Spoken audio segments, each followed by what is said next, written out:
ফিফার চলমান উইন্ডোতে বিশ্বকাপ বাছাই পর্বের নিজেদের শেষ রাউন্ডের ম্যাচে মাঠে নামছেন ব্রাজিল ও আর্জেন্টিনার। অষ্টম রাউন্ডের ম্যাচে ব্রাজিলের প্রতিপক্ষ প্যারাগুয়ে আর আর্জেন্টিনারদের প্রতিপক্ষ 2024 সালের কোপা আমেরিকার রানার্স আপ দল কলম্বিয়া। এই উইন্ডোতে ব্রাজিল আর আর্জেন্টিনারদের শেষ ম্যাচ।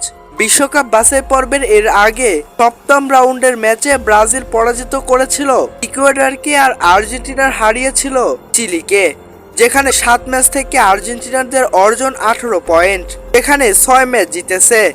অপরদিকে ব্রাজিলের 7 ম্যাচ থেকে অর্জন 10 পয়েন্ট, 3 ম্যাচই জিতেছে ব্রাজিল বর্তমানে পয়েন্ট টেবিলে 4র্থ স্থানে অবস্থান করছেন, আর যেখানে আর্জেন্টিনাদের অবস্থান সবার ওপরে।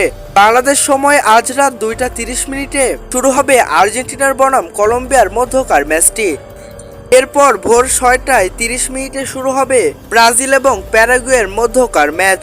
দক্ষিণ আমেরিকা অঞ্চলের বিশ্বকাপ বাছাই পর্বের ম্যাচগুলো এই অঞ্চলে কোনো টিভি চ্যানেল লাইভ সম্প্রসারণ করবে না, যেখানে টিভি সেটের সামনে বসে লাইভ আর দেখা হচ্ছে না ব্রাজিল ভক্ত সমর্থকদের।